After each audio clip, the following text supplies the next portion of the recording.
name's Claire. I'm a teacher in further education here in London.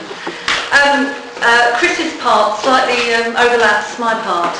Basically, I'm looking into attacks on civilians in the campaign, and the mission investigated 11 incidents of serious allegations of direct attacks on civilians, and they certainly found that there seems to be there was no justifiable military objective pursued in any of them.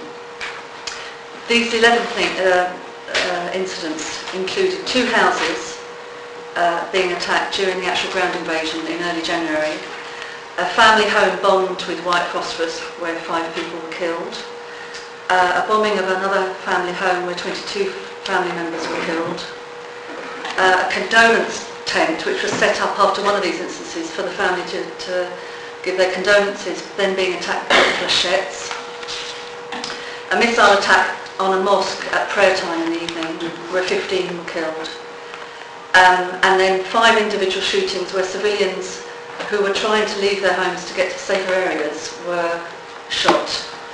And on some of these occasions they'd actually been asked by the Israeli soldiers to leave their homes and move, and then shot.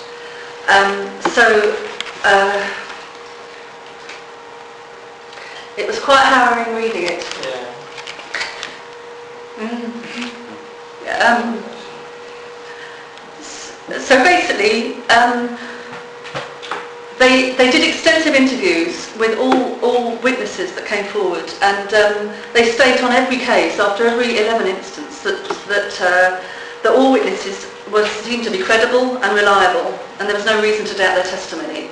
Now, some of the cases were replied to by Israel itself, either at the time or actual denial, like for example the attack on the mosque. They totally denied having anything to do with the bombing of the mosque, and others they gave ridiculous excuses. For example, the building that was attacked where 22 people were killed, they actually said that it was a mistake, that they'd intended to attack a house near to it, which had evidently been housing weapons.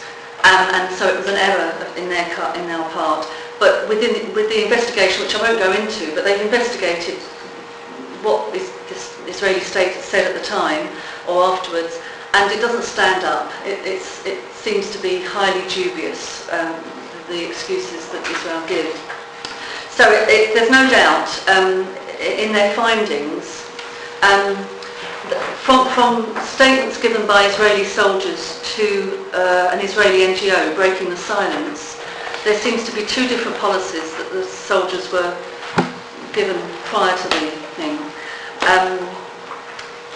Basically, this is not written down, but it's sort of inferred constantly, that the soldiers needed to eliminate, as far as possible, any risk to the lives of Israeli soldiers.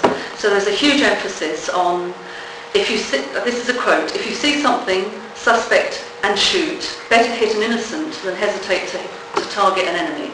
So basically, if they've got any doubt, to shoot and kill. So that was a huge influence on it. The other one is, there was a great incessant alerts about suicide bombers, and that, civilians can clearly be suicide bombers, so don't take the risk. So there was a lot of emphasis on that amongst the soldiers, although there were at times, there are statements said where soldiers didn't attack civilians coming to them, even though they could have done, but they decided not to shoot because they did not consider them to be a risk. So it's obviously, a lot of it is down to individual judgment, and there's obviously a lot of trigger happiness, I think, there was also another policy is where red lines are set. So this is another quote. It means that whoever crosses this limit is shot, no questions asked, shoot to kill. So one reference was to a family, the soldier recounted an event where a family was ordered to leave their house. For reasons that remain unclear, probably a misunderstanding, the mother and 2 children turned left instead of right after having walked about 100 to 200 metres from their home. They thereby cross a red line established by the Israeli unit, but they have no knowledge of. An Israeli marksman on the roof of the house shoots them, all dead.